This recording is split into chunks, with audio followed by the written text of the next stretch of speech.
cents per litre of fuel when they fill up their vehicles.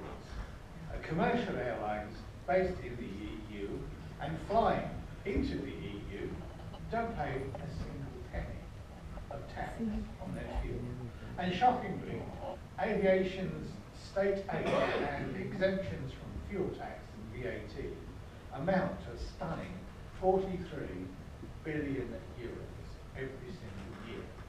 Now, when we look at the debt-ridden governments all over the EU, they are really missing out on this cash, which they could be put into much better use than allowing it to subsidise airlines. It would be a bit like having free school classes in learning to smoke cigarettes. You wouldn't do that, would you? So why do you give 43 billion euros a year to an industry which serves only the richest and but blights the environment for everyone? Of course, it's not simply the carbon emissions, which in fact aviation could account for between 15 and 20% of total allowed CO2 emissions by 2050. But it's also the health risks posed by night flights. And that's, we're going to understand that more and more, especially with the work of the World Health Society, the WHO.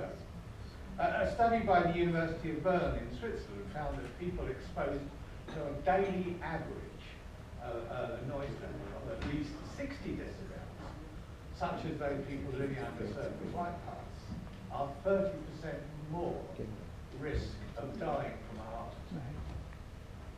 This affects, in the case of the UK, up to 700,000 people who live on the flight paths to London Heathrow Airport, with noise levels averaging out at over 55 decibels.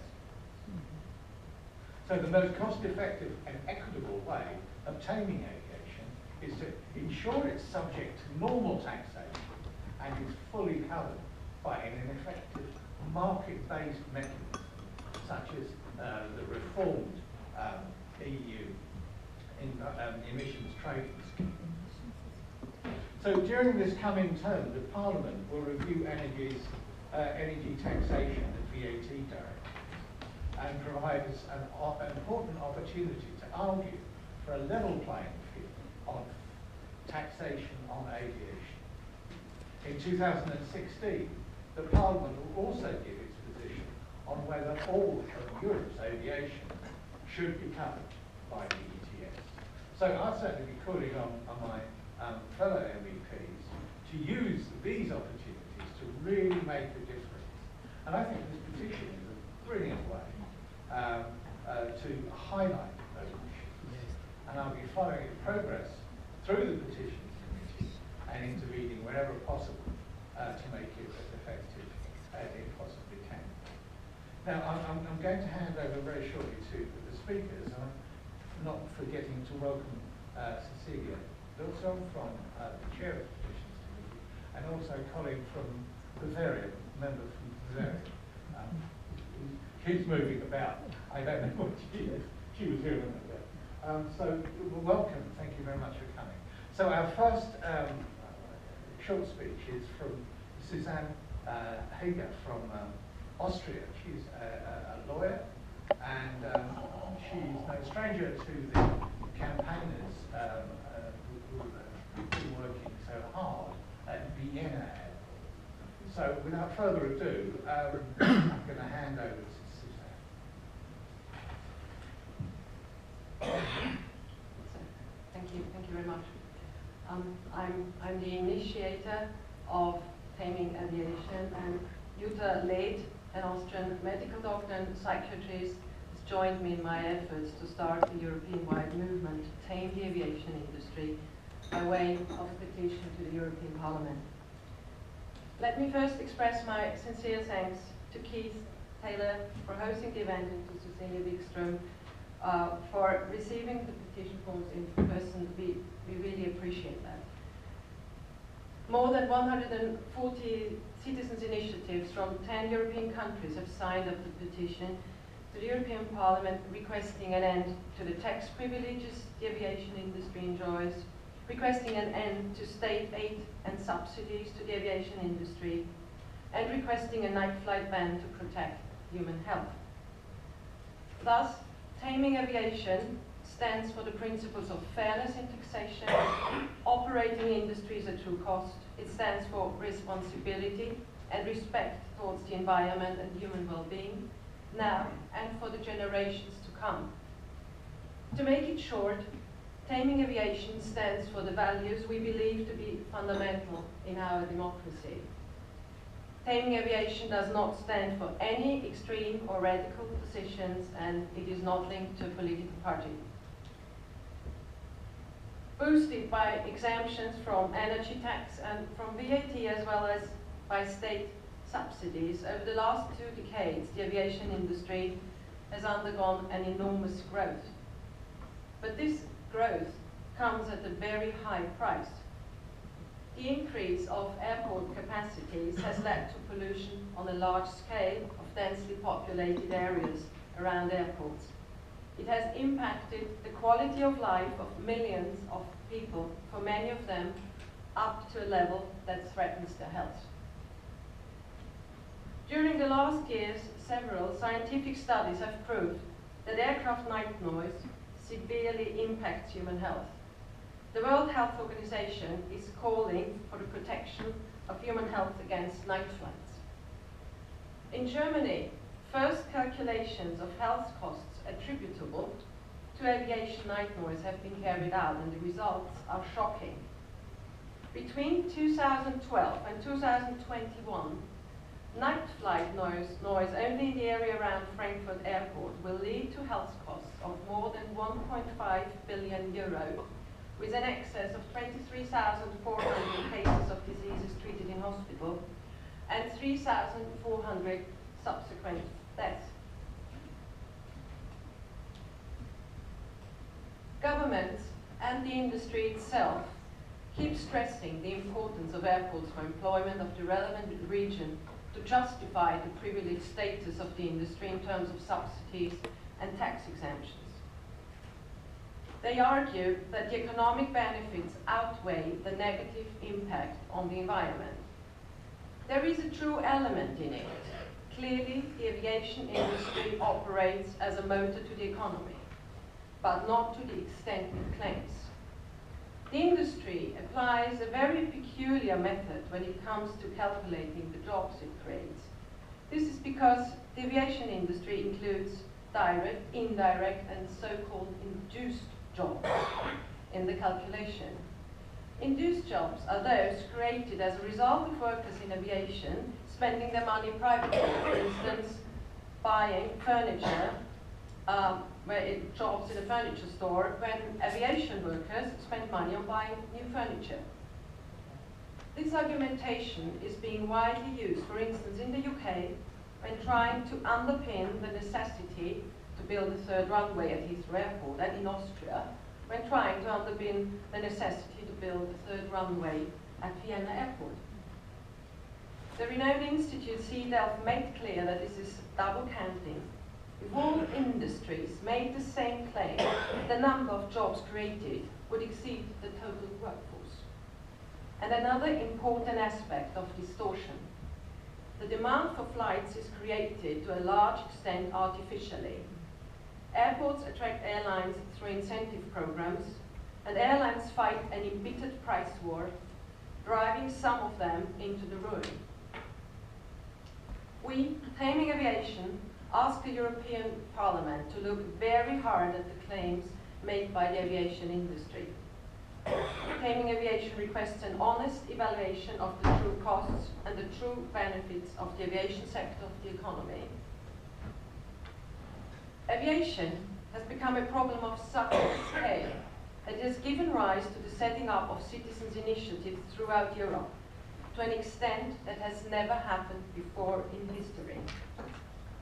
This situation calls the European Parliament for action. Thank you for your attention.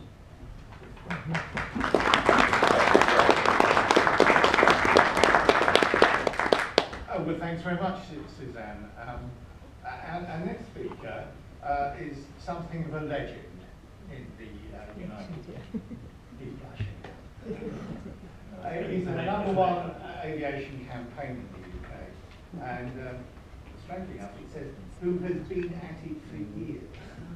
So he's not very old, really, but John Stewart does have a wealth of experience and has previously chaired the coalition against the Heathrow Airport expansion, which was eventually defeated. And congratulations, John. His work is not over because, as I said in the introduction, the politicians once again have been listening to the calls from the corporate sector to say that we must have a more runway capacity. So he's got a lot to do to be carrying on with. So John, what's the matter? I'll try and work some magic at this early hour in the morning, Keith. One of the advantages of being the third speaker is that all the important things have been said by the two other speakers. So I'm not going to speak for terribly long. I do want to thank Keith for hosting this meeting and also his staff for all the hard work they've done in making it possible. Also want to thank T&E and Nico in particular for the work that's been done on the media and the press side. And we wouldn't be here if it wasn't Suzanne's hard work in getting this petition together over a period of months. It may seem like years, Suzanne, but thank you all very much indeed. Just to highlight one or two things that have been said. First of all, as Keith said, there are opportunities during the course of this Parliament for MEPs to make a difference on this. And this is one of the reasons why the petition for Taming Aviation is being launched at this time. Because, as many of you will know, as Keith's indicated, the Energy Directive has been looked at again during the course of this Parliament. That's the one that covers aviation taxation. The VAT Directive has also been looked at. Again, great relevance to this issue. And so this is one reason why strategically we are launching this at the beginning of the Parliament and hoping to work with MPs and others, people in the Commission, to try and influence those decisions. I think we understand it will be a long process, but I think it's important that we actually get this debate going within the Parliament and within the various member states. As Suzanne made clear, that we're not, as an organisation, as a network, opposed to aviation. Aviation has made and continues to make a significant contribution to our economy. It enables people to meet each other from different parts of the world.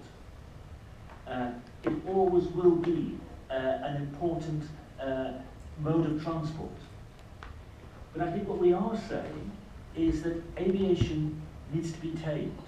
It's early in the morning, so I'm not going to give you too many figures, but I'm going to give you one figure, and it's quite a startling figure. Only 5% of the world's population have ever flown. Now, we get lots of planes. You get lots of planes over Brussels, day and night. But only 5% of the world's population have ever flown. Now, it seems to me that many of the rest of the world will want to fly. And it's only right that people in emerging economies are able to fly. But think of this.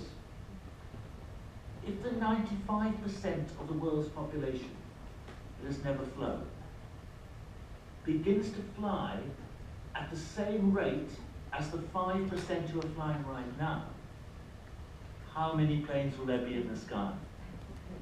Don't even start counting. How much noise will there be at Schiphol, Paris, Heathrow, Brussels, Frankfurt, Munich, Rome? It would be impossible to fit those planes in. Also, it would destroy any realistic climate change targets if we had the amount of flying, if that amount of flying was to go on. So it seems to me that at some stage, if not sooner, certainly later, aviation does need to be tamed. We do need to find a way of managing that demand without destroying the aviation industry altogether. Now, many in the industry will argue that technology will do the trick. And there is no doubt that planes are becoming cleaner. They're also becoming a bit quieter, or as many of you under the flight path will say, less noisy. So technology is moving in the right direction. But my view is that technology, and that's welcome, but my view is that technology on its own is not going to do the trick, because there is such a latent demand for flying.